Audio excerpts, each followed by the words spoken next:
క్రీస్తున్నామని ప్రార్థన సమర్పిస్తున్నాం తండ్రి. ఆమేన్. త్వరగా కొన్ని విలువైన సంగతులు విద్దాం. కొంచెం ఆలస్యమైంది. నేను రాలేదనుకున్నాను అనుకుంటా. నేను చివరిని కూర్చున్నాను. సరే, ఏదేమైనా ఒక 10 నిమిషాలు 20 నిమిషాలు లేట్ అయినా పర్వాలేదని వాళ్ళు చేయొద్దండి. అలాగే అంటారు. త్వరగానే ముగించే ప్రయత్నం చేస్తాను, ఎందుకంటే కొంచెం యాజమాన్యం కూడా మనకి రిక్వెస్ట్గానే చెబుతున్నారు కనుక మనం త్వరగా ముగించుకునే ప్రయత్నం చేద్దాం. నిజానికి మనం ఆలస్యం చేయాలని మన ఇంటెన్షన్ కాదు, అది ఆలస్యం అయిపోతుంది. త్వరగా ముగించుకునే ప్రయత్నం చేద్దాం. మీరు ఎంత త్వరగా వస్తే మీకు ఫస్ట్ మెసేజ్ అనేది త్వరగా 7 గంటలకే ఇస్తారు. 7:48 కల్లా ఫస్ట్ మెసేజ్ అవగొట్టుకుంటే నాకు 8 కల్లా మైక్ నా చేతిలో పెడితే నేను ఖచ్చితంగా 9 గంటల కల్లా నేను అవగొట్టగలను. ఆ సిస్టమేటిక్గా టైం మెయింటైన్ చేయాలంటే మీరు రావాలి. మీరు వచ్చేదాన్ని బట్టి ఉంటుంది. ఎందుకంటే మీరు రాకుండా మొదటి వర్తమానికుడికి కుర్చీలకు చెప్పమని వర్తమానం ఇవ్వడం అది సంస్కారం అనిపించుకోవడం. ఇక్కడ మీరు రావడం, ఆ టైం మెయింటైన్ చేస్తే మనం 9 కల్లా ఎక్కడి నుంచి లెఫ్ట్ అయిపోతాం. రాగలరా? రండి. ఓకే, చూద్దాం. ఇక ఆదికాండము. గతించిన వారం ఎంతమంది వచ్చారో నాకు తెలియదు, కానీ దృష్టాంతాలుగా రాయబడిన కొన్ని సంగతులు మనం చూస్తున్నాం. ఆ వచనాన్ని టచ్ చేసి ఆదికాండానికి వెళదాం. కొరింథీయులకు రాసిన మొదటి పత్రిక, అపోస్తలుడైన పౌలు కొరింథీయులకు రాసిన మొదటి పత్రిక 10వ అధ్యాయం 11వ వచనం. ఈ సంగతులు దృష్టాంతముగా వారికి సంభవించి యుగాంతమందున్న మనకు బుద్ధి కలుగుటకై రాయబడెను. తాను నిలుచున్నానని తలంచుకున్నవాడు పడకుండానట్లు జాగ్రత్తగా చూసుకొనవలెను. సాధారణముగా మనుషులకు కలుగు శోధనలు తప్ప మరి ఏదియూ మీకు సంభవించలేదు. ఆగుదాం. ఒక్క రిఫరెన్స్ని పెట్టుకుని పాత నిబంధన కాలం నుంచి ఈ వచనానికి ముందు, అంటే పౌలు గారు ఈ లేఖ రాస్తున్న సందర్భానికి ముందు నుండి చాలా రకమైన దృష్టాంతాలు ఉన్నాయి. వాటన్నిటినీ మనం ఎత్తి మాట్లాడలేదు, కానీ ప్రారంభపు దృష్టాంతాన్ని ఎత్తి మాట్లాడుతున్నాం. ఆ ప్రారంభపు దృష్టాంతం ఎక్కడ జరిగిందంటే మొదటి అన్నదమ్ముల దగ్గర వైనాన్ని మనం స్టడీ చేస్తున్నాం. ఎంతమంది గుర్తుంది? గుర్తున్నా గుర్తులేకపోయినా గుర్తున్నట్టే, ఎందుకంటే మళ్ళీ అది చెప్తే నెక్స్ట్ క్లాస్ అవుద్ది. Just outlines. కొత్త వారు ఎవరైనా వచ్చారు కూడా ఫోన్ చేసి, అట్టివారి కోసం జస్ట్ అవుట్లైన్స్ చెప్తాను, వినండి బ్రీఫ్గా. ఏం గతించిన వారం మనం ఏం విన్నామంటే అన్నదమ్ముల ఉదాంతాన్ని విన్నాం. ఆదికాండం 4వ అధ్యాయం నుంచి మనం లేవనెత్తాం. ఏముంది 4వ అధ్యాయం అంటే 2 అన్నదమ్ములు ఉన్నారు, ఇది మొదటిది. ఇంకా ఏముందంటే అంగీకరించిన అర్పణ, అంగీకరింపబడని అర్పణ, ఇది రెండవది. మూడోది ఏం చూసామంటే అంగీకరించలేనందుకు కయ్యేను యొక్క రియాక్షన్, ఆయన యొక్క స్వభావం ఎలా ఉందో చూసాం. ఇక మరొక మాట అందులోనే మనం ఇంక్లూడ్గా మనం మాట్లాడుకున్నది ఏంటంటే ఆయన యొక్క దారుణమైన తలపొగరు యొక్క ఆ యొక్క ప్రవర్తనకి దేవుడు ముందుగానే వార్నింగ్ ఇచ్చానట్టు మనం చూస్తాం. ఇక 4వది 8వ వచనంలో మర్డర్ జరగడానికి ముందే హెచ్చరిక దేవుడు జారీ చేయడు. ఇక 8వ వచనంలో మనం చూస్తాం మర్డర్ జరిగిపోయింది. 9వ వచనంలో మనం చూస్తాం ఒక రెక్లెస్ ఆన్సర్ చెప్తాడు, నా ఇష్టం అన్నట్టు. ఇలా జరిగిన ఆ వైనాన్ని మనం ధ్యానిస్తూ ఆదికాండం 4వ అధ్యాయం 1వ వచనం నుంచి మొదలుపెట్టాం. ఒక పదాన్ని మనం బేస్ చేసుకున్నాం. ఏముంది అక్కడ? 4వ అధ్యాయం 1వ వచనం, ఆదాము తన భార్య అయిన అవ్వను కూడినప్పుడు ఆమె గర్భవతి అయి కయ్యేన్ని కని యెహోవా దయ వలన నేను ఒక మనుష్యుని సంపాదించుకున్నాను. యెహోవా దయ వలన అంటే మీకు చెప్పాను, బైబిల్ని సీరియస్గా ఫాలో అయ్యే వాళ్ళకండి, నేర్చుకోవాలనుకున్న వాళ్ళకి బైబిల్ని అడుగుతున్నాను, పువ్వులాగా అర్థమవుతుందండి. ఆసక్తి లేని వాడికి ఎంతమంది చెప్పినా అర్థం కాదు కనుక అర్థం కాదు. ఉదయం మరి పరిశుద్ధాత్ముడు సిరీస్ ఎంతమంది ఫాలో అవుతున్నారో నాకు తెలియదు, కానీ మీరు ఉదయం తరగతి వినండి, మీ మైండ్ బ్లాక్ అవుతుంది. నేను నిజంగా చెప్తున్నాను. ఎందుకు కొన్ని వాక్యాలు ప్రజలకు అర్థం కావో మనం ఆలోచిస్తున్న భాగాల్లో ఈరోజు 25వ భాగం కాకినాడ చర్చిలో నేను చెప్పాను, వినండి వీలైతే మీ ఓపిక తెచ్చుకొని. కొన్ని విషయాలు ఎందుకు అర్థం కావు మానవుడి కంటే ఆసక్తి లేకపోవడం. దేవుడు ఎప్పుడు అన్యాయస్తుడు కాదు, దేవుడు ఎప్పుడు పక్షపాత కాదు. దేవుడు నీలాంటి వాళ్ళు నాలాంటి వాళ్ళు అసలు కాదు. ఎందుకంటే మనం గంటకు ఒకలా ఉంటాం, రోజుకు ఒకలా ఉంటాం, పూటకు ఒకలా ఉంటాం, వారానికి ఒకలా ఉంటాం, నచ్చితే ఒకలా ఉంటాం, నచ్చకపోతే ఒకలా ఉంటాం. దేవుడు అలా కాదు, అందరినీ దయతో ప్రేమిస్తాడండి, అందరికీ అవకాశం ఇస్తాడండి. నీకు నీకు నీకు నాకు అందరికీ అవకాశం ఇస్తాడు. అలాగే అవకాశం ఇచ్చాడు. వాళ్ళు తప్పు చేసినా వాళ్ళు దూరం పెట్టాడు. ఎవరిని? ఆదాము అవ్వని. వాళ్ళు తప్పు చేసిన తర్వాత వాళ్ళు దూరం పెట్టాడు, కానీ దయను మాత్రం వాళ్ళకి దూరం చేయలేదు. ఈ పాయింట్ గుర్తుందిగా, వాళ్ళని ఏదేను తోట నుంచి దూరం పెట్టాడు, కానీ దయ మాత్రం దూరం చేయలేదు. ఆ దయను వారికి దూరం చేయలేదు కనుకే, వాళ్ళు తప్పు చేసిన తర్వాత దూరం పెట్టిన దయ వాళ్ళకి దూరం చేయలేదు కనుకే అవ్వమ్మ ఏమని మాట్లాడుతుంది? యెహోవా దయ వల్ల. నిజంగానే యెహోవా దయ లేకపోతే బిడ్డలను కనగలరా? దేవుడు దయ లేకుండా బిడ్డలను కనడం అనేది సాధ్యమయ్యే పనా? అవ్వమ్మ రైట్ స్టేట్మెంట్ ఇచ్చింది. యెహోవా దయ వలన నేను బిడ్డను సంపాదించింది అంటే ఆయన దయ ఉంది, ఆయన కృప ఉంది. మీరు ఇప్పుడు చూడండి, పాత నిబంధన నుంచి క్రొత్త నిబంధన, క్రొత్త నిబంధన నుంచి పాత నిబంధన కొలవండి, వాల్యూస్, నైతికత అనేది మారలేదు ఎక్కడ. అందుకే బైబిల్ నేర్చుకోవాలని మనసు నీకుంటే నువ్వు క్రొత్త నిబంధన ఎక్కడి నుంచి చూడొచ్చు అంటే, ఏదేను వనం ఎలుపుల నుండే, ఏదేను వనం లోపల నుండే క్రొత్త నిబంధనలో కనబడుతున్న ఆ కృప యొక్క పునాదులు అక్కడి నుంచే పడ్డట్టు మనం చూడగలం. ఆయన పిలిచాడు. ఎలా పిలిచాడు? దయ చూపించాడు, ప్రేమ చూపించాడు, కృప చూపించాడు, కృపతో పిలిచాడు. ఎవరిని పిలిచాడు? ఎక్కడికి పిలిచాడు? సన్నిధి దగ్గరికి పిలిచాడు. సన్నిధి ఎక్కడుంది? లాస్ట్ వీక్ మనం చూసాం. సన్నిధి ఎక్కడుంది? జోగ్రఫికల్గా మాట్లాడుకుంటే బైబిల్ పండితుల యొక్క అంచనా ప్రకారం తూర్పున, ఏదైనా తోటకి తూర్పున కెరూబులు ఉన్నారు. ఆ తూర్పున కెరూబులు వాళ్ళ కేవలం ఎస్కాట్కి మాత్రం ఉండడం కాదు, తోటకి రక్షణ వలయంగా ఉండడమే కాదు, ఎక్కడ కెరూబులు ఉంటే అక్కడ యెహోవా సన్నిధి ఉంటుంది అన్నట్టు బైబిల్ రిఫరెన్స్ మనం ధ్యానించాం. అందుకే చూడండి, మందసం మీద 2 కెరూబులు ఉంటాయి. కెరూబుల మధ్యలో ఏముంటుంది?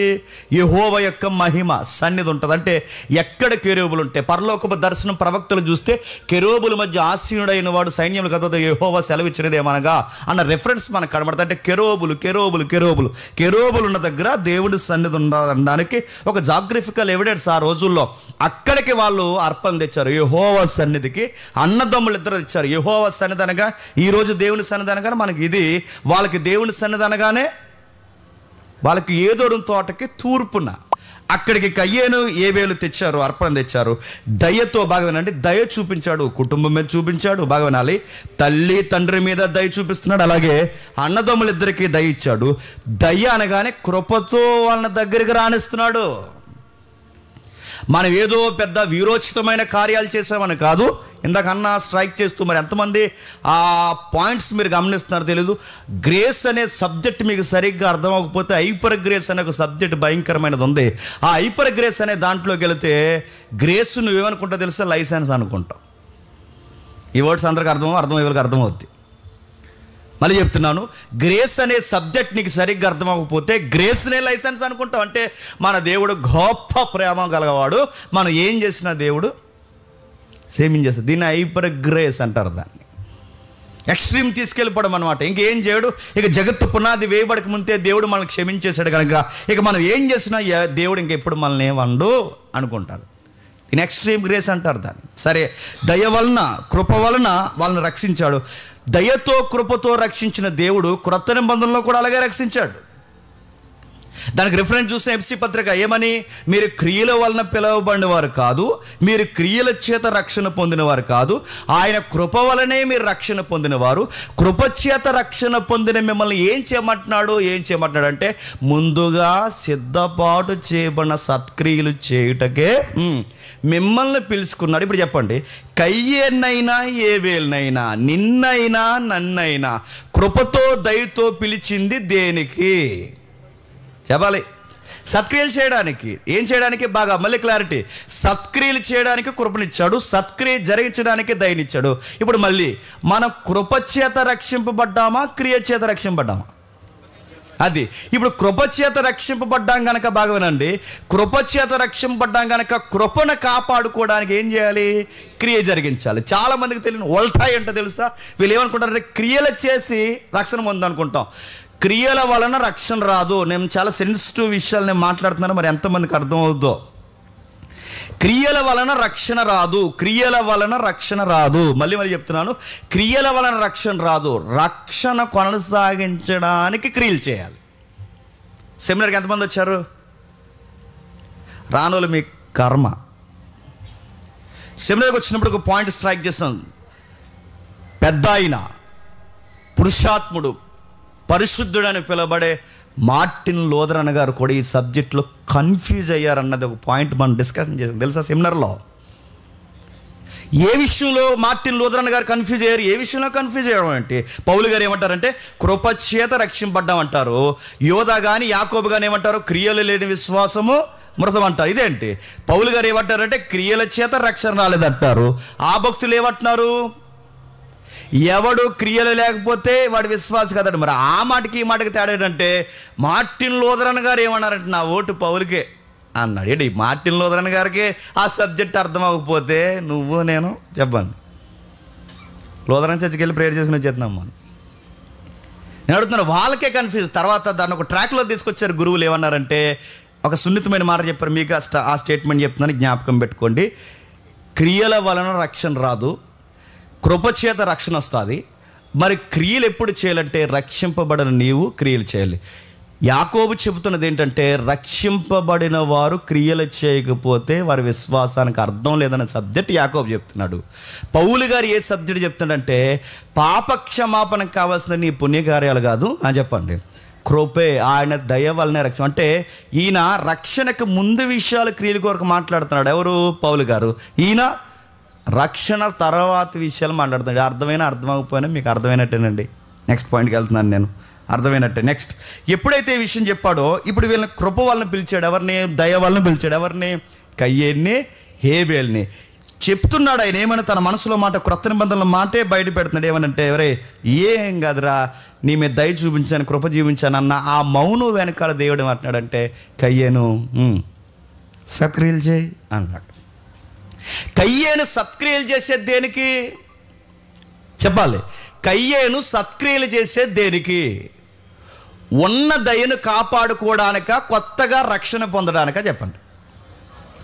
ఆ ఇచ్చిన దయను కాపాడుకోవడానికి, ఆయన ప్రేమ నుంచి తొలగిపోకుండా ఉండడానికి, ఆ దయలో కొనసాగడానికి నువ్వేం చేయాలంటే క్రియలు చేయాలి. ఈ క్రియలు చేయి కయ్యేను సత్క్రియ. ఎందుకంటే జాలి, దయ మీ అమ్మకు తెలిసింది, మీ నాన్నకు తెలిసింది, నీకు తెలిసింది. దయ చూపిస్తున్నాను కనుక నా సన్నిధికి వచ్చి నిలబడగలుగుతున్నాడు. ఇంత చక్కటి ఈ అవకాశం మీకు ఇచ్చాను కనుక నువ్వేం చేస్తావంటే క్రియలు చేయవయ్యా అని అడిగాడు. సత్క్రియలు చేయవయ్యా కయ్యేనని చెప్తే ఈయన సత్క్రియ చేయడానికి బాగానండి ఇష్టపడలేదు. మరి అర్పణ తెచ్చారు కదంటే అర్పణ తెచ్చారు, అన్నయ్య తెచ్చాడు, తమ్ముడు తెచ్చాడు, అర్పణ తీసుకొచ్చారు, అక్కడ పెట్టారు. ఆ పెట్టిన తర్వాత ఏమైందో మనకు తెలుసు. దేవుడు తమ్ముడిని ఇష్టపడ్డాడు చెప్పండి, నేను ఇష్టపడలేదు. అక్కడ మనకు పాయింట్స్ మనం మాట్లాడుకుంటూ ఒక మాట మనం అన్నాం. ఆ మత్తయి సువార్త ఆ అధ్యాయం కూడా మనం జ్ఞాపకం చేసుకున్నాం. ఎంతమంది గుర్తుందా? 5వ అధ్యాయం గుర్తుందా? నీ సహోదరుడి మీద వ్యాజ్యం ఉండేలా నువ్వు గొప్ప కానుకలు నాకు తేవద్దు, కానీ ముందు ఆ కానుకలు అక్కడ పెట్టేసి చెప్పండి, ముందు అడిగి సారి చెప్పిరా అన్నాడు దేవుడు. అంటే ఆది కాండంలో జరిగిన ఆ పరిస్థితి క్రొత్త నిబంధన కూడా ప్రభు జ్ఞాపకం చేస్తున్నాడంటే అప్పుడు కయ్యేని ఎలా డీల్ చేశాడో చెప్పండి, ఈ తరం కయ్యేల్ని కూడా దేవుడు అలాగే డీల్ చేస్తాడు. మనం ఎలా అంటాం చెప్పిన, హృదయంలో పగలు, ప్రతీకారాలు, అసూయలు, కొంతమంది మనకు నచ్చకపోవడం ఇవన్నీ పెట్టేసుకుని మనం వచ్చి మోకాళ్ళు వేసి ప్రభురాత్రి భోజనంలో గొప్ప దేవా నీకు స్తుతి కలుగును గాక అనగానే దేవుడు పరలోకం ఉంటుంది, ఒరే అవ్వ ఒరే నీ ముందు అడుగు సారీ చెప్పరా, ముందు వాళ్ళతో సమాధానం పడరా, నిన్నెవడరా ప్రభురాత్రి భోజనంలో చేయలు మంచమన్నది, నిన్నెవడరా నాకు అర్పులు నిమ్మన్నది, నిన్నెవడరా నన్ను గిఫ్ట్లు తెమ్మన్నది, ముందు నీ సహోదరిని, నీ నైబర్ని నువ్వు లవ్ చేయలేనప్పుడు నువ్వు ఎందుకురా నా సన్నిధికి వచ్చి. ఇదే విషయాన్ని ప్రభు చెప్తున్నాడు. ఇదిగో జాగ్రత్త, ముందు నీ సహోదరుని తిడుతున్నావా, వేస్ట్గా అంటున్నావా, పబ్లిసిటీ చేస్తున్నావు, ఏమన్నా నీ సహోదరుల మీద, నీ సహోదరి మీద ఏమన్నా తేడాగా మాట్లాడుకుంటూ తిరుగుతున్నావా, డిగ్రేడ్ చేసి మాట్లాడుతున్నావా, వెరుదుడా అంటున్నావా, అలాంటోడు ఎలాంటోడు అని చెప్పుకుంటూ తిరుగుతున్నావా, ఏమంటున్నావు? నీ బలిపీఠం దగ్గరికి వచ్చినప్పుడు నీకు ఏమైనా జ్ఞాపకం వస్తున్నాయా? ఒకవేళ నీకు జ్ఞాపకం వస్తే ముందు వాడితో పోయి సమాధానపడు. ఈ విషయాలు మనం ధ్యానించాం. తర్వాత అందులో మనం ధ్యానించాం కయ్యేను ఎందుకు నాశనం అయిపోయాడంటే కేవలం చెప్పండి తన సహోదరుడి మీద అసూయ, జెలసీ వల్ల నాశనం అయిపోయాడు. బిలాము ఎందుకు నాశనం అయిపోయాడు అంటే ఇశ్రాయేలుని చూసి జెలసీ అంటే ఆ ఫీల్ తన యొక్క సంపద కావాలనుకున్నాడు, నాశనం అయిపోయాడు.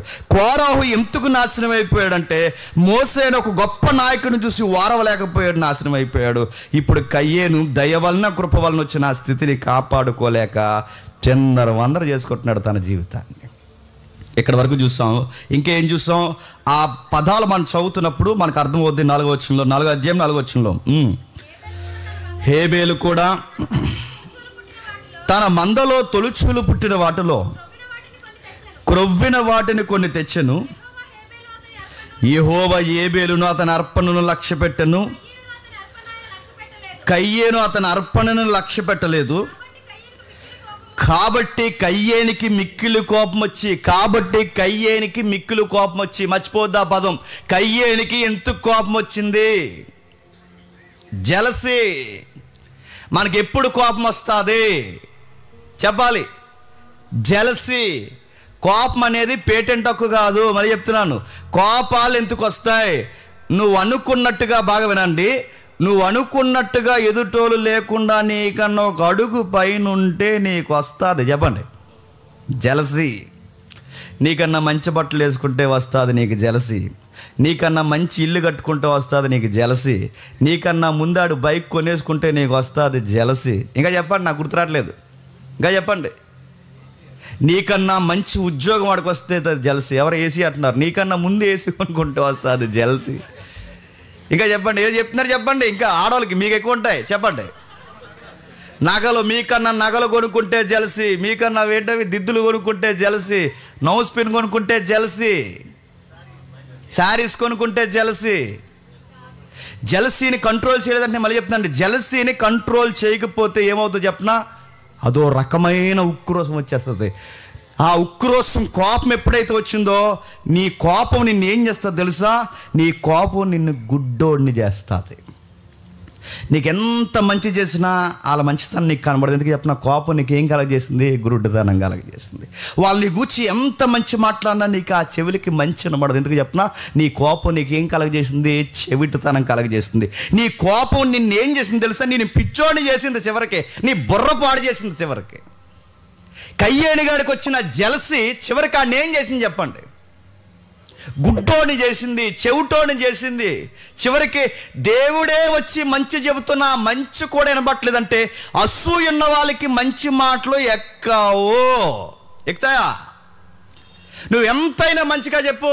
నీకు జగన్ గారు, కొంతమంది జగన్ బ్యాచ్ ఉంటారు, కొంతమంది సిబిఎన్ బ్యాచ్ ఉంటారు. నీకు జగన్ నచ్చలేదంటే నీకు ఎన్ని చెప్పినా ఆ కోడిగుడ్డ మీద ఏదో పీకుతారు.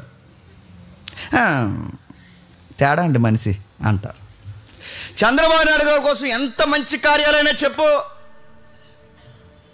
ఎంతైనా సీనియర్ గానండి అలా మళ్ళీ ఏకలు పీకుతారు.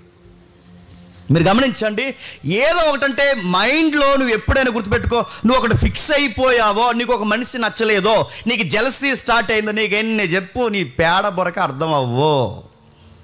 నీకు ఎవరు నచ్చుతారు చెప్పనా? మీరు చెక్ చేసుకోండి. నేను మళ్ళీ చెప్తున్నాను, చెక్ చేసుకుని ఈ సబ్జెక్టులు మళ్ళీ దృష్టాంతాలుగా ఎందుకు రాశాడు?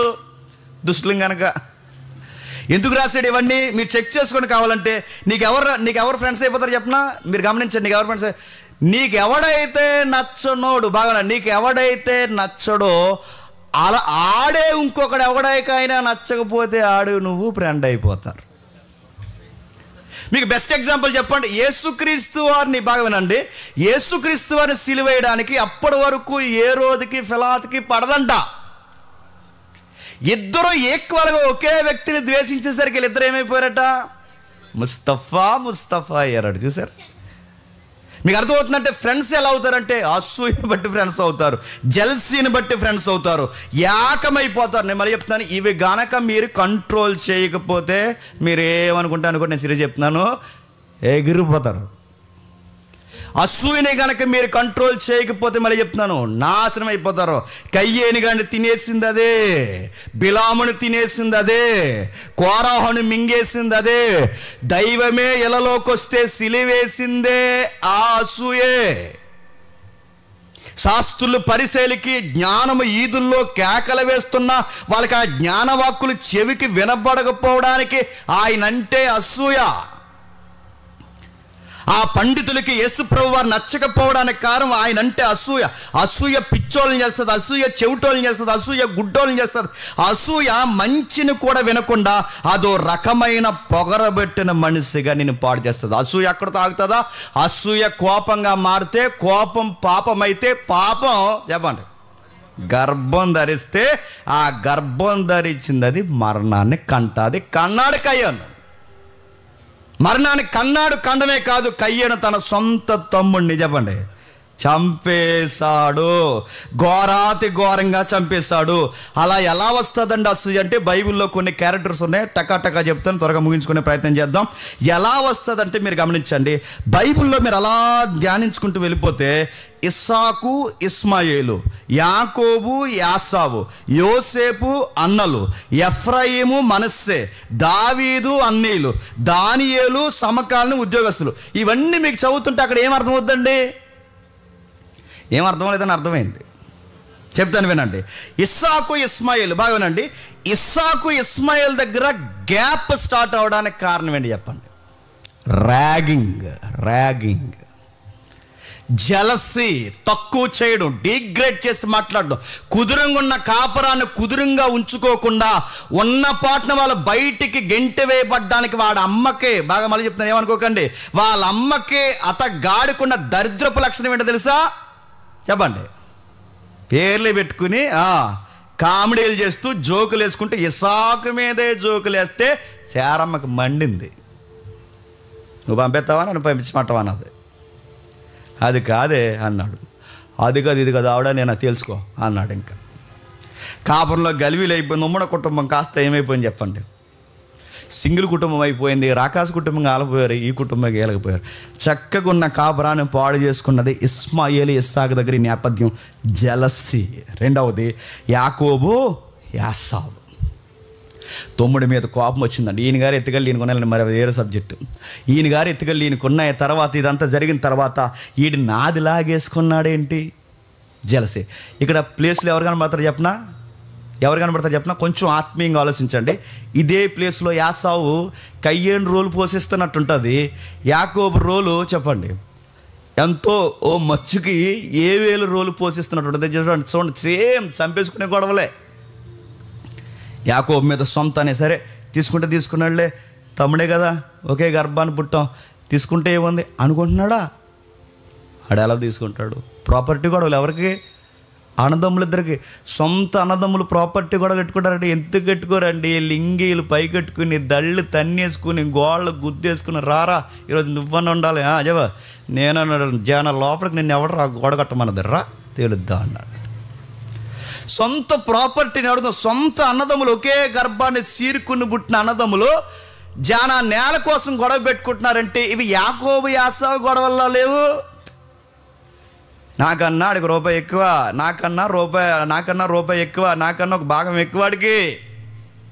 గొడవలు. ఈయన జలసీతో యాకోబు లాగేసుకుందామని ఆయన లాగేసుకున్నాడు, ఈయన ఒకరోపు ఎదిగిపోయారు, ఒకరు గొడవలు. మూడవది యోసేపు అన్నలు. ఇక్కడ చాలా జలసీ చక్కగా ముసుగు తీసి మరీ కనబడుతుంది ఈ సీన్లో మనకి. యోసేపు అన్నల యొక్క సందర్భం చూడండి. ఈ కుర్రోడితో వచ్చిన గొడవ ఏంటంటే ఆత్మాల డ్రీమ్స్ చెప్తుంటాడు. డ్రీమ్ బాయ్ ఈ అబ్బాయి ఎవరు? యోసేపు. డ్రీమ్స్ చెప్తాడు. అని వాళ్ళకి ఒక డ్రీమ్ వచ్చిందిరా అన్నాడు. ఏంట్రా అని నిన్నారు వీళ్ళు. ఏమీ లేదురా, మీరు నాకు దాని పెడుతున్నట్టు వచ్చిందని తెక్కలు వేసిపోయింది దానికి. మేము దండలు ఎట్టండి ఏంట్రా, ఎవడరా ముందు పుట్టింది? మీరు ఎప్పుడో చూడండి బైబిల్లో నేను చెప్పిన ఈ పేర్లు చూడండి. ఇస్మాయిల్ పెద్దాడా ఇస్సాకు పెద్దాడా? ఇస్మాయిల్ పెద్దోడు, ఇస్సాకు చిన్నోడు. నెక్స్ట్ యాకోబు పెద్దోడా యాసావు పెద్దోడా? గమనించండి పాయింట్స్. నెక్స్ట్ యోసేపు పెద్దోడా అన్నీలు పెద్దోళ్ళ? నెక్స్ట్ ఎఫ్రాయిం పెద్దోడా మనస్సే పెద్దోడా? ఇంకా మీరు చూడండి, దావీదు పెద్దోడా వాళ్ళ అన్నీలు పెద్దోళ్ళ? మీరు ఎక్కడ చూడండి, మనకన్నా ముందు పుట్టినోళ్ళని పక్కనెట్టి వెనకాలొచ్చిన మనలాంటోళ్ళని దేవుడు ముందుకు తీసుకొస్తే అప్పుడు స్టార్ట్ అవుద్ది చెప్పండి రగడ. మీకు అర్థమవుతుందా? మీసాలు పండిపోయి, గడ్డాలు పండిపోయి, మీసాలు పండిపోయి, జుట్టు మెరిసిపోయిన దేవుడిని నువ్వు పక్కుండి నీ వెనకాల ఎవరు ఉంటారు? కుర్రోడు. ఆ కుర్రోడిని పిల్లంటే ఆడికి ఎలా ఉంటుందంటే పండిపోయినోడికి దేవుడిని ఏమనలేదు, ఎందుకంటే ఆయన దేవుడు కదా. మరి దేవుడిని ఏమనలేక ఎవరి మీద చూపిస్తాను చెప్పండి ఆ పగ? ఈ నాకన్నా బాగా పాడుతున్నాడు ఈ మధ్య పాటలు. చూద్దాం. ఈ మధ్య నాకన్నా బాగా మెసేజ్లు చెప్తున్నాడు, చూద్దాం. జల్సీలో ఉంటే ఫీలింగ్స్ అంటే స్పీకర్ల మధ్య కూడా ఉంటాయి తెలుసా? మీకు విషయం చెప్పిన అప్పుడప్పుడు అనిపిస్తుంది, నేను ఎలా ఉన్నానంటే నాకు అనిపిస్తుంది సిగ్గు లేకుండా పులిపేయడం మీద నిలబడి చెప్తున్నాను. నేను కొన్ని చర్చలు చూసినప్పుడు, కొన్ని చర్చలకు వెళ్తామండి, కొన్ని చర్చలు చూసినప్పుడు ఆయన అంత చదువుకోడండి, ఏముండదండి. కొన్ని మీటింగ్స్ వెళ్ళినప్పుడు ఆయన కట్టిన చర్చ చూస్తే ఆయన చూసి నాకు ఎక్కడో ఫీలింగ్ అడి చెప్పిన, ఈయనే చర్చ కట్టేశాడు, మనం ఇంటర్నేషనల్ అన్నట్టు తిరుగుతున్నాం, మనకు చర్చే లేదు. ఈ ఫీలింగ్ ఎలా ఉంటుందండి? అది కూడా దేవుడు నచ్చదు తెలుసా? అరే ఏమి సరిగ్గా వాక్యం చెప్పలేని ఈయనే ఇంత చర్చ కట్టాడు, మనకు చచ్చేది ఏంట్రా అని మన ఫీలింగ్ వస్తుంది. ఏమీ చెప్పలేని ఈయనకి ఎంత జనాంగం వస్తున్నారు, మనకి ఎంత సత్యం చెప్తున్నా జనాంగం రావట్లేదు. ఈ ఫీలింగ్స్ కూడా ఎలాంటి చెప్తున్నా అయ్యే అసూయకి పునాదులు. అప్పుడు నన్ను నేను చెక్ చేసుకోవాలి, ఏడ్రా రే జేమ్స్ నువ్వు ఇలాగ ఆలోచిస్తున్నావేంట్రా? నువ్వు ఇలాగ ఆలోచిస్తే నువ్వు మినిస్ట్రీని ఇంకో మినిస్ట్రీతో కంపేర్ చేసి, నీ ప్రసంగాన్ని ఇంకో ప్రసంగాలతో కంపేర్ చేస్తే, నీకు తెలియకుండా నాకు జెలసీ స్టార్ట్ అవుతే నేనేమైపోతాను? అసూయ పెరిగిపోతుంది. ఆ మినిస్ట్రీ మీద చెడ్డ మాటలు పలకడం ప్రారంభిస్తాను, వాళ్ళ గురించి డిగ్రేడ్ చేసి మాట్లాడడం ప్రారంభిస్తాను, పోలికలు ఇస్తుంటాను, రకరకాలు చేస్తుంటాను, వాళ్ళ మినిస్ట్రీ అడ్డగోలుగా ఎదిగిందని ఎన్నో చెబుతుంటాను. చివరికి ఇవన్నీ చెప్పి నన్ను నేను సమర్థించుకునే మాటలు నేను చెబుతుంటాను. ఈ ప్యాటర్న్ అంతా చూడండి. యోసేపు వర్ణలో ఆ అబ్బాయి వచ్చి అంటాడు, అని నా కళ వచ్చింది, రెండో కళ. ఏం కలరా అన్నారు. ఈసారి మీరు దండం పెట్టడమే కదనియా, అమ్మ నాన్న కూడా దండం పెట్ట. ఒరే నీకు ఎప్పుడు మేము దండలెట్టే కళ్ళెటరు నీకు అన్నాడు. ఎప్పుడూ మేము దండలెట్టను అంటే నువ్వేదో పెద్ద మమ్మల్ని ఉద్ధరించడానికి పుట్టిన కారణ జనుముల్లాగా, మేమంతా వేస్ట్ ఫీల్ అవ్వగలలాగా చూశారు, స్కెచ్ చేశారు.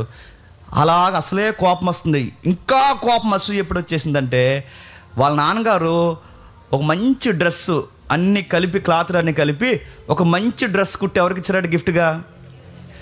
యోసేపుకి ఇచ్చారట. ఒక మంచి డ్రెస్ ఎప్పుడైతే కలిపి యోసేపుకి ఇచ్చారో, ఆ డ్రెస్ చూసి ఏడ్చారండి సొంత నీళ్ళు. మీరు ఏమనుకుంటారో? ఒరే తమ్ముడు ఒక మంచి బట్టలు వేసుకుంటే చూడలేకపోతున్నారంటే అవి ఏ కళ్ళు చెప్పాలి? అవి ఏ కళ్ళు? ఒకటవసారి అవి ఏ కళ్ళు? రెండవసారి అవి ఏ కళ్ళు? కయ్యేను కళ్ళు. కయ్యేను కళ్ళు మరి చెప్తున్నాను, కయ్యేనుగాడు కళ్ళకి. నువ్వు ఒక డ్రెస్ చూసి సొంత అన్నయ్యలు, బాగా వినండి, సొంత అన్నయ్యలు యోసేపు బట్టలు వేసుకుంటే చూడలేకపోతున్నారంటే ఇంకేమనాలి? ఎవరు బట్టల మీద కూడా పడి ఎడతారా? బట్టలు వస్తువులు, అరే వస్తువుల మీద బట్టల మీద పడేడుస్తున్నారండి, ఇంకేమనాలి? యోసేపు మీద పడి కోపం వచ్చిందట. ఆ వస్త్రాలు ముక్క ముక్కలుగా చింపేశారట, గోతులో పడేశారట. ఎంత నాశనం చేయాలి? ఏం చేశాడు ఆ తమ్ముడు? ఏం చేసి జస్ట్ కలగన్నాడు. ఆయన కణాలని కన్నాడా? దేవుడు ఇచ్చాడు. అతనికి మంచి వస్త్రాలు తీసుకోవాలనుకున్నాడు, వాళ్ళ నాన్న ఇచ్చాడు. అంటే వాళ్ళన్నిటికన్నా ప్రత్యేకమైన ఇమేజ్ ఎప్పుడైతే ఉందో, ఈ 11 మందికి ఏమొచ్చేసింది చెప్పండి? ఎప్పుడు వస్తాయి చెప్పనా? మన చుట్టూ ఊర్లు ఉన్నాయని గుర్తుండి చెప్పనా? మనం ఎప్పుడైతే సెపరేట్ ఇమేజ్తో ఉంటామో, నక్కలు చుట్టూ ఉంటాయి, బుసలు కొడతాయి, అవి తెలియవు. అవి నేను సీరియస్ చెప్తున్నాను, మీకు తెలియవు. అందుకే నేను సామెత మీకు చెప్పాను, కాకినాడలో చెప్పాను, నాకు తెలియదు. కానీ పెద్ద పెద్ద యుద్ధాలన్నీ బాగా వినండి, గ్రేటెస్ట్ వార్స్ అన్నీ క్లోజ్ పీపుల్స్తోనే జరుగుతాయి అంట, ఇంగ్లీష్ సామెత. అది చెప్పండి. పెద్ద పెద్ద యుద్ధాలన్నీ ఎవరితో జరుగుతాయి? ముక్కుమొహం తెలియనితో కాదు. చెప్పండి. మన ఉప్పు తిని చెప్పండి, మన పప్పు తిని చెప్పండి, మనతో పాటు ఉండి, మనతో పాటు తిరిగి, మనతో పాటు ఉండి మనకే పెడతారు చూసారా?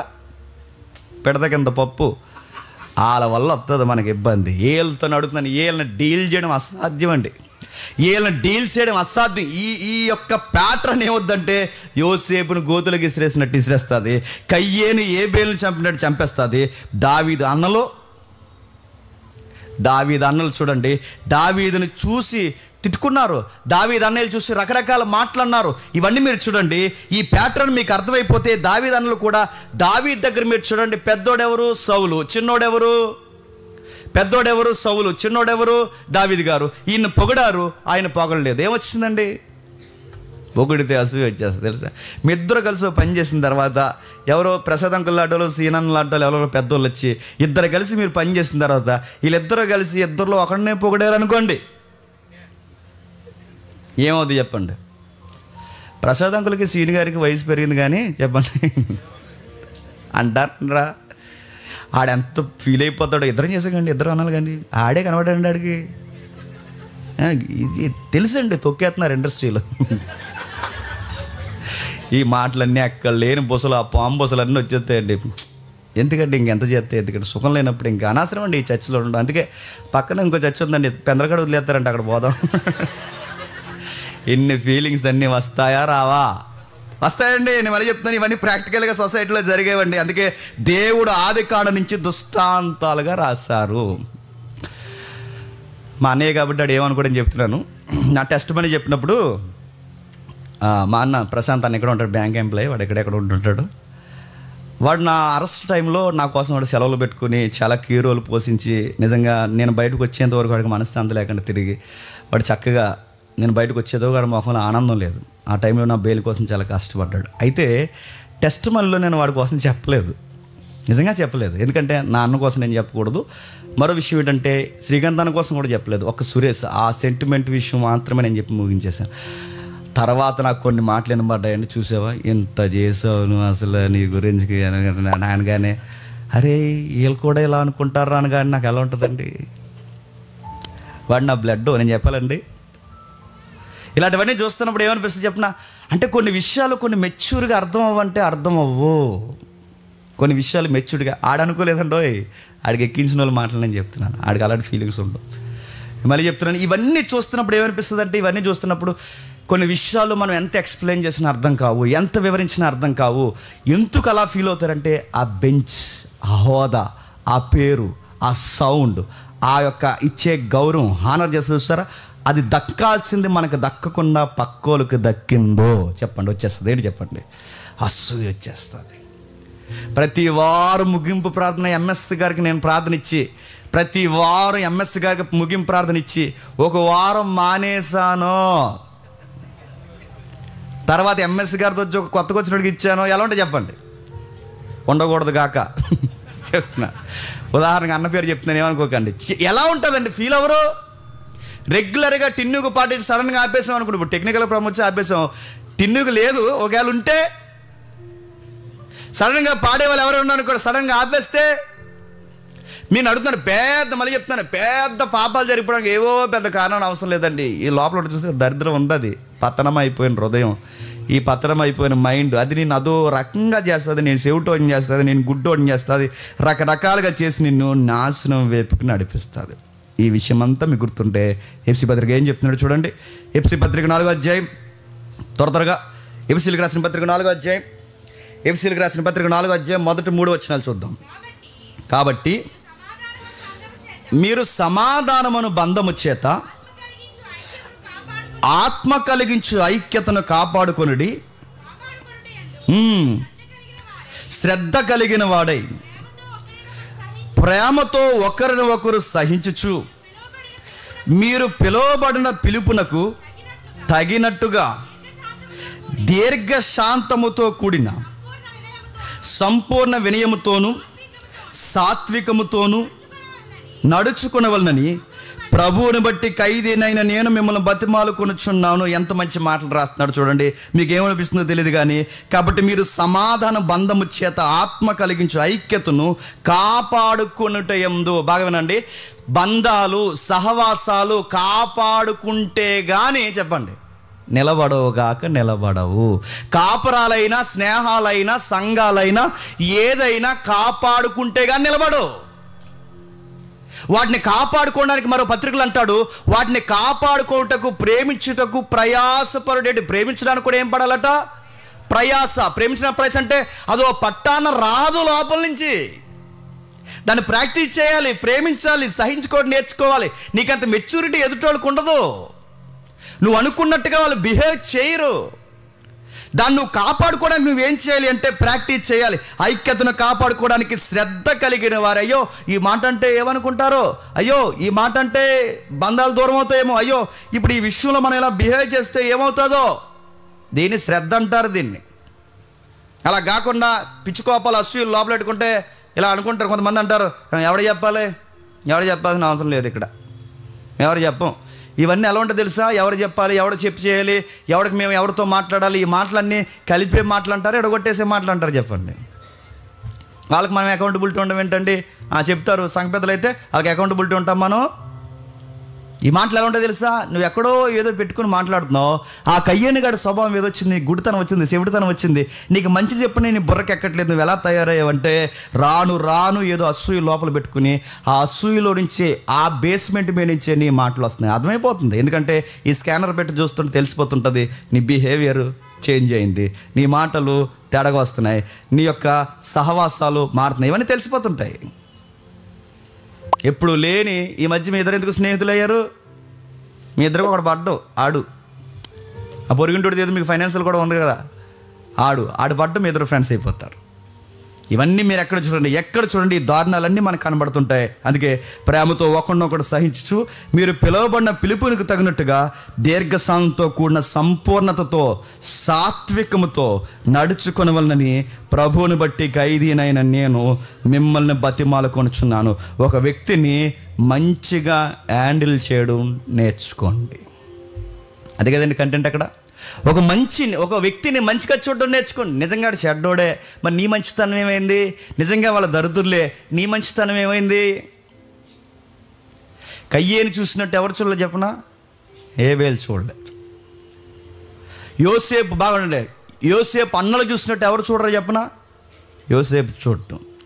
దేవుడు ఎందుకు ఈ చిన్నోళ్ళని ఇష్టపడ్డాడు? బైబిల్లో అందరూ చిన్నోళ్ళే, మీరు చూసారా? ఈ చిన్నోళ్ళని ఎందుకు ఇష్టపడ్డా చెప్పనా? వీళ్ళ పేరుకి పెద్దోళ్ళే తప్ప, చెప్పండి, వీళ్ళకి మెచ్యూరిటీ లేదు. ఇదే ప్యాటర్న్లో నిజంగా కయ్యేని అర్పణ ఇష్టపడి ఏబేలు అర్పణ ఇష్టపడకపోతే ఏబేలుకి ఆ యాటిట్యూడ్ ఉండే అవకాశం ఉందా? యోసేపు అన్నల జుట్టు యోసేపుకి దక్కింది, యోసేపు అన్నల జుట్టు యోసేపుకి దక్కింది. రివెంజ్ తీసుకోవచ్చు, తీర్చుకున్నాడా? అందుకే నచ్చారు. గుర్తుపెట్టుకోండి, దేవుడికి ఎందుకు నచ్చుతారంటే ఆయన కోరుకున్న విశ్వాసమును బట్టి. హేబేలు అర్పణ ఎబ్రీ పత్రిక అంటది విశ్వాసమును బట్టి. కయ్యేను అర్పణ చెప్పండి వాడి యొక్క కొలతలను బట్టి తెచ్చాడు. కొలతలు అంటే నేను నచ్చలేదు, వాడు నచ్చాడు. దేవుడు ఉన్నాడని నమ్మి, ఆ దేవుడికి ఏది జరిగినా ఆయన చిత్తమే సిద్ధించుగాకని నమ్మిన వాడు హేబేలు అయితే, నా చిత్తమే సిద్ధించుగాకని అర్పణ తెచ్చినాడు చెప్పండి కయ్యేను గడ. అందుకే ఫెయిల్యూర్ అయిపోయాడు. నువ్వు ఏదైనా ఇచ్చినప్పుడు, ఎవరికన్నా ఏదైనా చేసినప్పుడు గుర్తుపెట్టుకోండి, ఎవరికన్నా ఏదైనా సహాయం చేసినప్పుడు దాని గురించి చెప్పకండి. ఆ పూటకి అన్నం ఏదో సహాయం చేస్తావు, అది కూడా చెప్పుకుంటావా? ఆ పూటకి ఏదో బట్ట ఏదో సహాయం చేస్తావు, అది కూడా చెప్పుకుంటావు? చెప్పకండి. ఎందుకంటే చెప్పుకున్నావంటే నీ చిత్తం ప్రకటించుకునే పని చేస్తున్నావు. దేవుని చిత్తమే సిద్ధించుగాకని నువ్వు తలదించావంటే గుర్తుపెట్టుకో, దేవుడు హేబేలుని ఇష్టపడిన దేవుడు నిన్ను కూడా ఇష్టపడతాడు, ఖచ్చితంగా ఇష్టపడతాడు. అందుకే మనకి జలసీలు వద్దండి. వస్తాయండి, మానవ స్వభావం. మనకి పతనమైపోయిన స్వభావంతో మనం ఉన్నాం కనుక, పతనమైపోయిన ఆదాము స్వభావంతో మనం ఉన్నాం కనుక ఖచ్చితంగా ఎదుటోళ్ళు బాగుంటే మనకు నచ్చదు, ఎదుటోళ్ళు వస్తువులు పెట్టుకుంటే మనకు నచ్చదు, ఎదుటోళ్ళు ఇల్లులు కట్టుకుంటే మనకు నచ్చదు, ఎదుటోళ్ళు వస్తువులు కొనుక్కుంటే మనకు నచ్చదు, ఎదుటోళ్ళు ఏదన్నా మనకన్నా బాగుంటే మనకు నచ్చదు, ఎదుటోళ్ళు మనకన్నా బాగా పాడితే నచ్చదు, ఎదుటోళ్ళు మనకన్నా అందంగా కనబడితే మనకు నచ్చదు. ఎదుటోళ్ళు ఆ ఎదుటోళ్ళని చూసే చివరికి నీ భక్తిని కూడా నువ్వు పాడు చేసుకుంటావు. దయచేసి ఎదుటోళ్ళతో కంపేర్ చేసుకోవద్దు. ఒక ఉదాహరణ చెప్తాను వినండి. ఎవరైనా చిన్నప్పటి నుంచి మీ పక్కనే పెరిగిన కుటుంబాల్లో పెరిగిన వాళ్ళు ఉన్నారనుకోండి, ఆ పక్కనే చిన్నప్పటి నుంచి మీ పిల్లలు మీరు కుటుంబాలతో పెరిగిన సడన్గా ఒక రోజు ఒక 10 years తర్వాత మీకు ప్రత్యక్షమై ఏం చేస్తున్నారు అని అడగగానే, మేము పని దగ్గర సెటిల్ అయ్యాం, ఆయన కూడా జాబ్ అనుకూలంగా ఉంది, నాకు కూడా జాబ్ అనుకూలంగా ఉంది అనగానే, ఇప్పుడు మీ అబ్బాయి ఎక్కడున్నారు అని అడగగానే, మా అబ్బాయి యుఎస్ఏలో సెటిల్ అయ్యాడండి దేవుని దయ వల్ల అనగానే, ఎవరు అబ్బాయి గుర్తొస్తాడు చెప్పండి? మీకు అర్థమవుతుందో లేదో? ఇద్దరు గోళీలు ఆడుకున్నారు చెప్పండి, ఇద్దరు షెడ్యూల్ ఎగరేషన్ తిరిగారు, వీడు యుఎస్ఏలో ఉన్నాడు, మా ఎదవ మాత్రం చెప్పండి. అక్కడ స్టార్ట్ అవుద్ది అసూయ. వాళ్ళ అబ్బాయితో మీ అబ్బాయిని కంపేర్ చేసిన, వాళ్ళ ఉద్యోగాలతో మీ ఉద్యోగాలను కంపేర్ చేసిన, ఒక్కటేటండి, నువ్వు అదొక రకమైన మైండ్ సెట్స్తో నువ్వు ఏది కంపేర్ చేసుకున్నా, నువ్వు ఒప్పుకున్నా ఒప్పుకోకపోయినా అది కయ్యేను లక్షణమే. ఈ స్వభావం ఉందో లేదో రేపు నేను చెక్ చేసుకోండి. ఈ స్వభావం మీలో ఉందో లేదో రేపు ఇంటికి వెళ్ళిన తర్వాత చెక్ చేసుకోండి. నీ ఫ్రెండ్ నీకు దగ్గర వాళ్ళందరూ నీకన్నా బాగున్నప్పుడు నీ మైండ్ ఏం చెప్తుందో ఒకసారి చెక్ చేసుకో. బాగులేరా మనోడిగా బాగున్నాడు అనిపిస్తే నిజంగా చెప్తున్నాను, నువ్వు చాలా మంచివాడివి. బాగులేరా అనిపించలేదంటే నువ్వు చాలా తేడాగాడివి. మనోడే కదరా ఆడు బాగుంటే రేపు మనం కూడా బాగుంటాం అనుకుంటే నీ మనసు బాగుంది. ఏంట్రా ఈ మధ్యాడు బాగానే ఎదిగిపోతున్నాడు అన్నావంటే నువ్వు కయ్యని గాడికి మొదటి వరుసలో తమ్ముడివి, గుర్తుపెట్టుకో. ఏది కంపేర్ చేయొద్దండి, ఏ విషయాన్ని కంపేర్ చేయదు. మీ మేలు కోరి మన మేలు కోరి దేవుడు మనకి దృష్టాంతంగా ఉన్న సంగతులు చెప్తున్నాడు. జాగ్రత్త. మీ పక్కింటి వారు సడన్గా మీ పిల్లలు ఇంకా స్థిరపడకుండా ఉన్నప్పుడు, వాళ్ళ పిల్లలు డాక్టర్లు ఇంజనీర్లు అయిపోయినప్పుడు, వాళ్ళు సక్సెస్ అయ్యారని నీ దగ్గరికి వచ్చి చెప్పినప్పుడు నీ రియాక్షన్ ఎలా ఉంటుందో ఒకసారి చెక్ చేసుకో. వాళ్ళ పిల్లలు బాగున్నారని నీ పిల్లల దగ్గర వచ్చి చెప్తున్నప్పుడు నీ రియాక్షన్ ఎలాగుందో జ్ఞాపకం చేసుకో. ఈ విషయాల్లో నువ్వు జాగ్రత్త లేకపోతే మళ్ళీ చెప్తున్నాను, అడుగడుగున నువ్వు కయ్యేని ఎక్స్పోజ్ చేస్తావు దేవుడికి. కయ్యేను పేరుకి చచ్చిపోయేమో కానీ ఈ జనరేషన్లో కయ్యేని ఇంకా చాలా మందిలో చెప్పండి ఆడు బతికే ఉన్నాడండి. ఆ కయ్యేని ఇంకా అందరిలో చాలా మందిలో బతికే ఉన్నాడు. అందుకే జలసి అనేది తీసేయండి, అసూయ అనేది పక్కన పడేయండి, చూసి ఓరవలేదంత పక్కన పడేయండి. ఇలానే మీరుంటే దేవుడికి నచ్చరు. ఇంకేమన్నాడు? యోహాను సువార్త ముగించేద్దాం. చూడండి, యోహాను సువార్త 13వ అధ్యాయం ముగించేద్దాం. యోహాను సువార్త 13వ అధ్యాయం 12వ వచనం నుండి. యోహాను సువార్త 13వ అధ్యాయం మళ్ళీ చదవమ్మా. వారి పాదములు కడిగి తన పై వస్త్రము వేసుకొని తర్వాత ఆయన మరలా కూర్చోండి. నేను మీకు చేసిన పని మీకు తెలిసినదా? బోధకుడనియు ప్రభు అనియు మీరు నన్ను పిలుచుచున్నారు. నేను బోధకుడను ప్రభువును గనక మీరు ఇట్లు పిలుచుట న్యాయమే. కాబట్టి ప్రభువును బోధకుడైన నేను మీ పాదములు కడిగిన ఎడల మీరును ఒకరి పాదాలు ఒకరు కడుక్కోండి. ట్రెడిషనల్గా పెడతారండి చాలా చర్చిల్లో. నేను కూడా అనుకుంటున్నాను అందరం కలిసి ఇది ఆమోదయోగ్యం అయితే పెట్టాలండి. ఎందుకు చెప్పినా సరిగ్గా ఇది ట్రెడిషనల్గా పాటించిన, సాంప్రదాయంగా పాటించిన ఒక విధంగా చాలా మేలు జరుగుతుంది తెలుసా. సరిగ్గా ఎవడెవడికి పడదో వాళ్ళు ఒకరిని కడగమనాలండి. మనకు అర్థమవుతుంది కదా వీళ్ళిద్దరికి పడదు అని. అర్థమవుదా? సరిగ్గా వాళ్ళ దగ్గర బేసిన పెట్టాలండి, కడుక్కు. నేను చెప్తున్నానండి, నిజంగా మనసు పనిచేస్తే ఆ రోజు నీ పాదాలు నీకు పన్నోడు పట్టుకున్న వెంటనే నీకు ఆత్మదేవుడు పనిచేస్తే సారీరా నా వల్ల ఏదైనా జరుగుంటే క్షమించరా అంటావు. జరగాలండి ఇలాంటివి సంఘంలో. మన మోజెస్ డాని మనకి ఎడిటింగ్ చేస్తున్న వంశీ ఉన్నాడు చూసారా, వీళ్ళిద్దరికీ పడదు. వాళ్ళిద్దరు ఇప్పుడు కలుసుకున్నారు చెప్పనా? వాళ్ళ చర్చిలో 31st పాదాలు కడుక్కుంటున్నప్పుడు అప్పుడు మరి ఏదో మాట్లాడుకోలేదు, మరి సిగ్గేసి వాళ్ళిద్దరు మాట్లాడుకుని ఏం చేస్తున్నావు బ్రో అన్నాడట. ఎడిటింగ్ చేస్తున్నాను బ్రో అన్నాడు వంశీ. ఏం ఎడిటింగ్ బ్రో అన్నాడు. అనిపిస్తున్నారు బాబు నీలాంటి కోసమే జేమ్స్ అని ఎదుగుతున్నాడు రా నాయన అన్నాడు. అంతే, ఇద్దరు కలిశారు, ఆత్మీయత వచ్చింది. చూసారు కొన్ని ఈవెంట్స్. అందుకే నేను అనుకుంటాను తగ్గించుకోండి. ఆడికి నేను ఎట్టడం ఏంటి? ఆడికి కూర్చుంటే నేను రైస్ వడ్డించాలా? ఆడికి కూర్చుంటే నేను సాంబార్ వేయాలా? ఏమండి ఆడికి ఇంకా బంతివరకు వేస్తాను, అది అరవడం చేయను అంటాం. కూర్చో, ముందు నువ్వు వాడి దగ్గరికి వెళ్ళు, వాడితోనే మాట్లాడు, వాడితోనే కలగ చేసుకో. వాడెంత తప్పించుకునే ప్రయత్నం చేసినా నువ్వేనే మళ్ళీ చెప్తున్నాను, అవసరమైతే ఆడు చేయబట్టేసుకో. ఎక్కడ వెళ్తున్నావు అని పట్టుకో. లవ్వుకు పన్నోడు ఎవడుంటాడు చెప్పండి? ప్రేమకు దొరకనోడు ఎవడుంటాడు చెప్పండి? చిన్నప్పుడు ఇది మా వదిన చూస్తే బాగుంటుంది.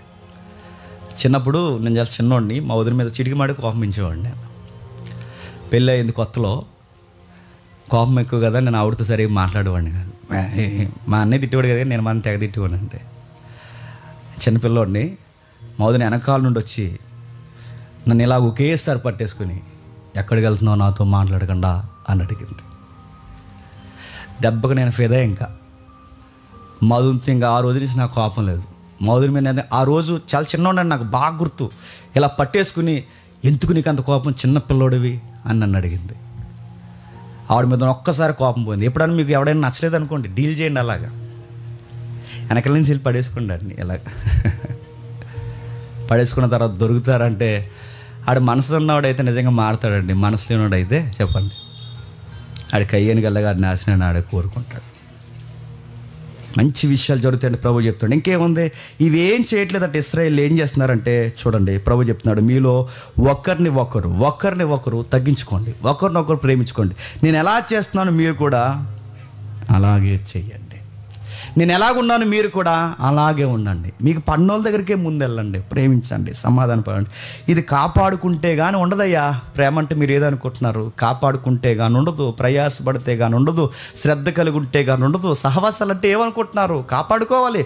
కోడి పిల్లల్ని కాపాడుకున్నట్టు కాపాడుకోవాలి, పిల్లల్ని కాపాడుకున్నట్టు కాపాడుకోవాలి. సహవాసాలు అంటే అయ్యో ఈ మాట అంటే బాధపడి ఎక్కడ బేటలు వాస్తాయో కాపాడుకోవాలి. బాధ్యత అది. వాటి విషయంలో చాలా జాగ్రత్తగా ఉండాలి. ఎవరితోనూ ఏ విషయాల్లో బంధాలు చెడగొట్టుకునేలా ఉండకూడదట. ఇది చేయకుండా లాస్ట్ క్లాస్లో మనం ఒక రిఫరెన్స్ చూసాం. వేలాది నదులంతా చెప్పండి విస్తార తైలం ఇస్తున్నా, వేలాది పొట్టల్ని ఇస్తున్నా అంటే ప్రభు అన్నాడు, ముందు మీ అర్పణలు కాదు, మీ పొరుగుల దగ్గర నీతి న్యాయాలు జరిగించండి. ముందు వాళ్ళని ప్రేమించి అప్పుడు తండి. వీళ్ళు ఏమంటున్నారు చెప్పిన, కయ్యేలాగా నదులంతా తైలం తెమ్మంటావా, వేలాది పొట్టేళ్ళు తెమ్మంటావు అంటే ప్రభు అన్నాడు, కయ్యేనుగాడు ఎలాగే తెచ్చాడు. నదులంత విస్తార తైలం, వేలాది పొట్టేళ్ళు కాదు, ముందు నీ నైబర్ని ప్రేమించు, నీ నైబర్ని ప్రేమించు. మొదటి యోహాను పత్రిక 3వ అధ్యాయం, మొదటి యోహాను పత్రిక 3వ అధ్యాయం ముగించేద్దాం. మొదటి యోహాను పత్రిక 3వ అధ్యాయం 11-12 వచనాలు.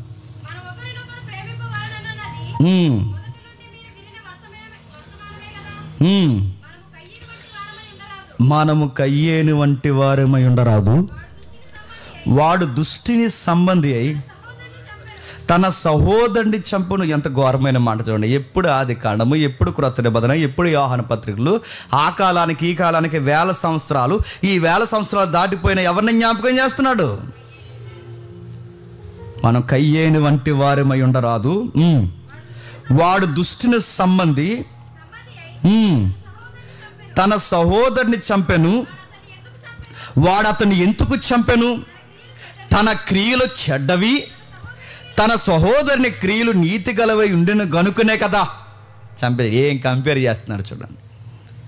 వీడు క్రియలు బాగున్నాయి, ఇతని క్రియలు బాగున్నాయి, అతని క్రియలు బాలేదనేగా చంపేశాడు కయ్యేను. ఇతని క్రియలను బట్టి దేవుడు ఇష్టపడ్డాడు, దయతో కృపతో రక్షించుకున్న తర్వాత ఇదే క్రియలు ఎవరిని చేయమన్నాడు దేవుడు? నువ్వు చేయి. నువ్వు కూడా సత్క్రియలు చేస్తే మీ తమ్ముడిని ఇష్టపడిన నేను కూడా ఇష్టపడతాను. అసలు గొడవ ఎవరితో పెట్టుకోవాలి చెప్పినా, కయ్యేను దేవుడితో పెట్టుకోవాలండి. ఆడెందుకు నచ్చాడు, నేనెందుకు నచ్చలేదు, ఇద్దరం తెచ్చాం కదా, ఏంటి గొడవని దేవుణ్ణి అడిగితే బాగుండు. కానీ అడగాల్సిన వ్యక్తిని అడగకుండా చెప్పండి ఆ పక్కనున్న తమ్ముడు మేము పడిపోయాడంటే ఎంతకన్నా అసూయ ఉంటుంది చెప్పండి. క్రియలు ఎప్పుడు మనం చేసినట్టుగా పక్కోలు చేయలేదనుకోండి మనకు కోపం వస్తుంది. వాళ్ళు ఉన్నట్టుగా మనం ఉండలేకపోతున్నాం అనుకోండి మనకు కోపం వచ్చేస్తుంది. వాళ్ళ క్రియలు మనకన్నా మంచివి అనుకోండి, వాళ్ళ మీద మనకి అసూయ వచ్చేస్తుంది. అసూయలో ఏం మాట్లాడుతూ ఇంక నోటికి అదుపు ఉండదు, నీ కోపానికి అదుపు ఉండదు, నువ్వు ఎలాంటి నిర్ణయాలు తీసుకున్నావు అదుపు ఉండదు, నీ కళ్ళు కనబడవు, చెవులు వినబడవు, నీ నోరుకి అదుపు ఉండదు. ఒక్కటేంటి చివరికి నువ్వు పూర్తిగా చెప్పండి, పూర్తిగా ఎలా మారిపోతావు చెప్పిన, లెక్కలెక్క కాదు చెప్పండి, పూర్తిగా కయ్యేనులా మారిపోతావు. పూర్తిగా కయ్యేను స్వభావం వచ్చేస్తుంది. అందుకే చెప్తున్నాడు, జాగ్రత్త, నీలో ఈ అసూయ ఉందేమో, నీలో ఈ ప్రాబ్లం ఉంటే కనుక ఈరోజే తీసే. ఈ ప్రాబ్లమ్స్ నీలో కనబడితే వీడికి పెద్దపేటకు తీసే.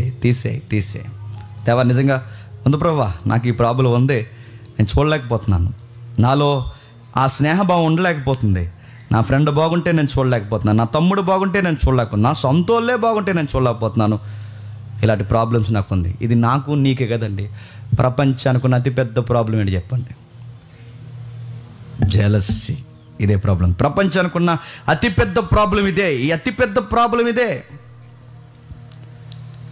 ఈ అతిపెద్ద ప్రాబ్లం ప్రపంచమంతా నడుస్తుంది. అందుకే చూడండి, రాజకీయాలు అసూయతో నడుస్తున్నాయి, కాపురాలు అసూయతో నడుస్తున్నాయి, స్నేహాలు అసూయతో నడుస్తున్నాయి, ఎదుటి వ్యక్తిని చూడలేని అసూయ, వారవలేని తనంతో నడుస్తున్నాయి.